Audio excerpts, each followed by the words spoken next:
Okay, အားလုံးပဲမင်္ဂလာပါ Joy Sharing Channel မှာအားလုံးပြန်လည်ကြိုဆိုပါရစေ။ Okay ကျွန်တော်ဒီနေ့ပြန်လည်ပြီးတော့ပြောပြသွားမယ့်အကြောင်းအရာကတော့ကျွန်တော်ဒီနေ့ Microsoft Excel မှာရှိရဲကျွန်တော်ဒီနေ့ဒီ Auto Sum နဲ့မှာရှိတဲ့ကိစ္စတွေကိုဘယ်လိုသုံးရလဲဆိုတဲ့အကြောင်းကိုကျွန်တော်ပြောပြသွားမယ်။ကဏ္ဍတွေကိုဘယ်လိုပေါင်းလဲဘယ်လိုနှုတ်တယ်ဘယ်လို average ရှာတယ်ဘယ်လိုရှိ maximum number ဘယ်လိုရှာတယ်point sales ကိုဘယ်လိုရေးတွက်တယ်ဆိုတော့ကျွန်တော်တစ်ချက်ပြောပြသွားမယ်ဗျ။နော်ဟုတ်ကဲ့အားလုံးကျွန်တော်မပြောခင်မှာကျွန်တော်အခုဒီမှာကဏ္ဍလေးနည်းနည်းရှိရဗျ။ကျွန်တော်သင်ခန်းစာမှာအသုံးဝင်လို့ဒီတိုင်းပဲအဆင်ပြေအောင်လို့ပေါ့နော်။ဟုတ်ပြီလား။အခုကျွန်တော်တို့ကဒီမှာကဏ္ဍလေးရေးထားတယ်ဒီကဏ္ဍလေးမှာကျွန်တော်ဒီမှာအမှတ်ရတာပေါ့ဗျာကျောင်းသားတယောက်အဲ့လိုပဲမြင်မိလိုက်ပါနော်အမှတ်ရတယ်အဲ့ရတဲ့အမှတ်တွေအားလုံးကျွန်တော်ဒီမှာပေါင်းနေတယ်ဒါမှမဟုတ်ဒီ e မှာပေါင်းနေတယ်ပေါ့ဟုတ်ပြီလားဒီတိုင်းပဲကျွန်တော် calculator ယူပြီးတော့ပေါင်းတယ်အားလုံးဘယ်လောက်ရလဲကျွန်တော်ဒီမှာရေးလိုက်တယ်အဲ့လိုလုပ်လို့ရတယ်ဒါပေမဲ့အဲ့လိုမလုပ်ချင်ဘူးကျွန်တော်တို့က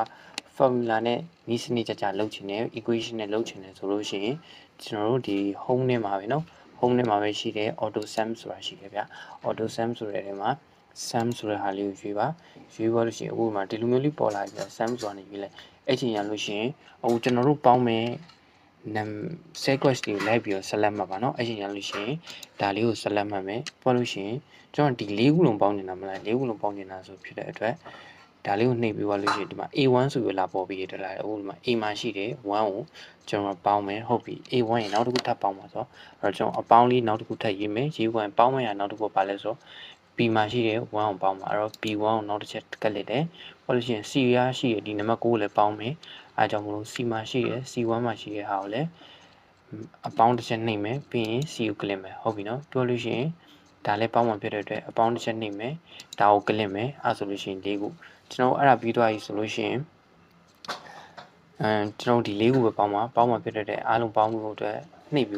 သွားလို့ရှိရင်ဒီမှာအရောင်လေးနဲ့သူ selection လေးဝင်နေမယ်အဲ့ဒါကျွန်တော်တို့ပေါင်းမဲ့ဟာပေါ့နော်အဲ့ဒါဆိုလို့ရှိရင်အားလုံး621အဲ့ဒါကျွန်တော်တို့အားလုံးပေါင်းလိုက်တဲ့အမှတ်ပေါ့နော်621ဟုတ်ပြီနော်ပြီးသွားလို့ရှိရင်အခုဒီ621ပြီးသွားပြီအခုဒီဟာပေါ့အောက်ကထပ်ပေါင်းပြမယ်ဒီ line မှာရှိတဲ့ဟာကိုဒီအောက်မှာရှိတဲ့ဟာကိုပေါင်းပြဖို့အတွက်အရင်ဆုံးဒီကိုလာမယ် sum ဆိုတဲ့ဟာကိုရွေးပြီးသွားလို့ရှိရင်အရင်ဆုံးဒီမှာ A2 ကိုပေါင်းမှာဖြစ်တဲ့အတွက် A2 ကိုတစ်ချက် select မှတ်ပြီးသွားရင်အပေါင်းပေါ်လို့ရှိရင် B2 ကို select မှတ်ပြီးရင်အပေါင်းပြီးသွားလို့ရှိရင် C2 ပေါင်းပြီးသွားရင် C4 အားလုံးပြောလို့ရှိရင်၄ခု select မှတ်ပြီးသွားလို့ရှိရင် enter လေးတစ်ချက်ခေါက်လိုက်အဲ့ဆိုလို့ရှိရင်ဒီ၄ခုရဲ့ပေါင်းကြီးက83ဆိုပြီးပြောနေဒါပေမဲ့ကျွန်တော်ဒီမှာရေးထားတဲ့ဟာ56ဆိုလို့ရှိရင်ဒီမှာ56ပဲကျွန်တော်ဒီမှာ formula ကိုသုံးပြီးရေးထားတဲ့ဟာလားဆိုတော့ဘယ်လိုကြည့်ပြီးတင်နေလဲဆိုလို့ရှိရင်ဒါကိုနှိပ်လိုက်တယ်ဗျာနှိပ်လိုက်လို့ရှိရင်ဒီမှာလာပြီးပေါ်နေဗျကျွန်တော်ဒီမှာ formula equation ကိုသုံးထားတယ် sum ဆိုတဲ့ equation သုံးပြီးတော့ဒီ A2 B2 C2 အဲ့ဒါတွေအကုန်လုံးပေါင်းထားတဲ့တူတွေကိုဒီမှာရေးထားဆိုပြီးတော့သူကလာပြပေးနေဗျဟုတ်ပြီเนาะကျွန်တော်အခုဒီမှာ sum ဆိုတာပြောပြတာရယ်ဘာလို့ရှိရင် average ကကြတော့ဘယ်လိုသုံးရတာလဲဆိုတော့အခုပြင်းပြခြင်းကိုရှာတာပေါ့ဒီနှစ်ခုရဲ့ပြင်းပြခြင်းကိုရှာမယ်ဆိုလို့ရှိရင် okay enter ကောက်လိုက်ဒီနှစ်ခုရဲ့ပေါင်းကြီးကဘယ်လောက်လဲဆိုတော့သူကစားပြီးတော့ပြင်းပြခြင်းနှစ်ခုကိုရှာပေးတာဗျเนาะ average ကဟိုဒီ total ပေါင်းခြင်းရဲ့ပြင်းပြခြင်းကိုသူကရှာပေးတယ်ဟုတ်ပြီเนาะဘာလို့ရှိရင် auto sum ပြီးသွားလို့ရှိရင် count number ဆိုတာကြတော့အခုကျွန်တော်ပြမယ်ဗျာเนาะအခုဒီ sequence count number ဆိုတာနံပါတ်တွေကိုတော့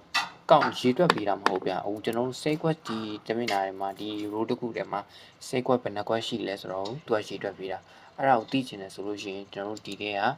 count number ကိုရွေးပြီးသွားလို့ရှိရင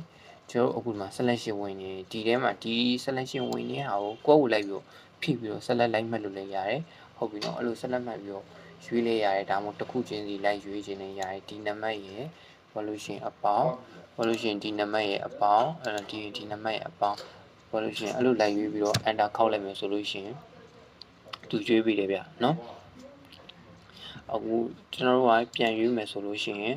auto sum နဲ့မှာ count number ကိုပြန်ရွေးမယ်ရွေးခွင့်ဒီတစ် line ထဲမှာပဲရှိတယ်အခုဒီနှစ် line ပေါ့ဒီနှစ် line ထဲမှာရှိတာ sequence ဘယ်လောက်လဲဆိုတော့ကျွန်တော်သိချင်လို့ရှိရင်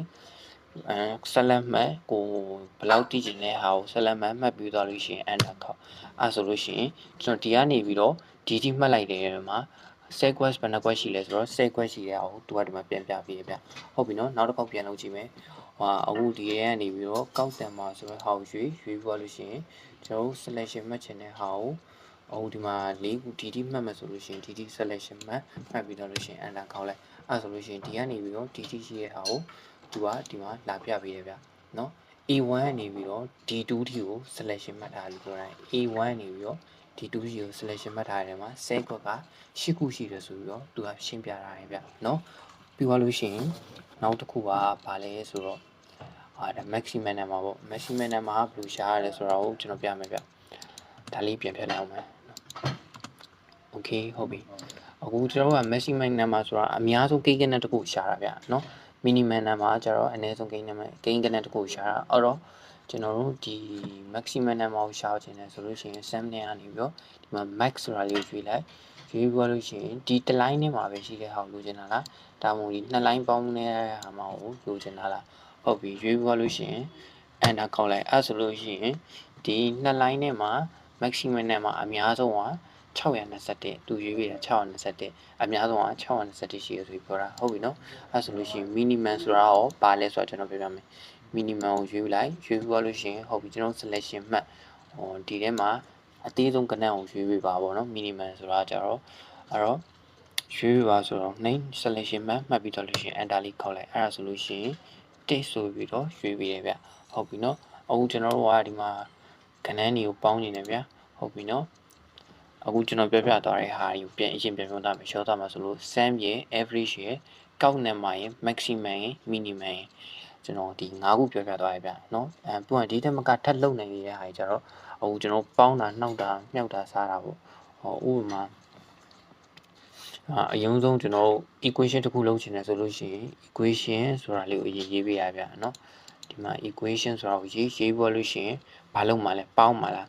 999အပေါင်းပေါ်လို့ရှိရင်ဒီ1နဲ့ပေါင်းပါလားဟုတ်ပြီအဲ့ဆိုလို့ရှိရင်ပေါင်းပြီးသွားလို့ရှိရင်အပေါင်းထက်ရေးကြမလို့တော့ဘူးเนาะအခုဒီနှစ်ခုပဲပေါင်းမှာဖြစ်တဲ့အတွက်ပြီးတော့လို့ရှိရင်ကိုထပ်မပေါင်းတော့ဆိုလို့ရှိရင်အပေါင်းကိုထပ်ရေးကြမလို့တော့ဘူးအဲ့ဒီရှင်ရလို့ရှိရင်enter လေးခေါက်လိုက်အဲ့ဆိုလို့ရှိရင်999နဲ့1နဲ့ပေါင်းတဲ့ဟာ600ရတဲ့စာအုပ်ဒီမှာလာပေါ်ပေးတယ်ဗျเนาะအခုဒီမှာနှုတ်မယ်ဆိုလို့ရှိရင်လည်းအဲ့လိုပဲ equation ရေးပြီးသွားလို့ရှိရင်ဒီ sum နဲ့ကလာပြီးတော့ပေါင်းတာမဟုတ်ဘူးကိုဒီမှာပါတဲ့အပေါင်းကလုံးနှိပ်ပြီးတော့လဲပေါင်းလို့ရပြန် equation ရေးပွားလို့ရှိရင်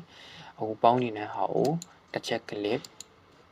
ပွားလို့ရှိရင်အခုနှုတ်မယ်ဆိုလို့ရှိရင်အနှုတ်ကိုနှိပ်ပွားလို့ရှိရင်တစ်ဟုတ်ပြီနော်ပွားလို့ရှိရင် enter ခေါက်ဟာဆိုလို့ရှိရင်ဒီမှာပေါင်းတာနှုတ်တာမြောက်တာစားတာဒီမှာလာလုပ်ပြီးရဗျဟုတ်ကဲ့အားလုံးပဲကျေးဇူးတင်ပါတယ်ကျွန်တော်ဒီနေ့ပြောပြသွားတဲ့ဟာကြတော့ဒီ home နဲ့မှာရှိတဲ့ auto sum နဲ့မှာရှိတဲ့ sum ရဲ့ average ရဲ့ count number ရဲ့ maximum ရဲ့ minimum ရဲ့ပြီးတော့နံပါတ်တွေဘယ်လိုပေါင်းတယ်နှုတ်တယ်မြောက်တယ်စားတယ်ဆိုတော့ကျွန်တော်ပြောပြပေးထားတယ်ဗျနောက်ရက်ဒီမှာလည်းကျွန်တော်အခု formula တွေလာတော့မှာပေါ့နော်အဲဒါကြောင့်မလို့တေချာလေးလိုက်လုပ်ဖို့အားလုံးပြောချင်ပါတယ်အားလုံးကျေးဇူးအများကြီးတင်ပါတယ်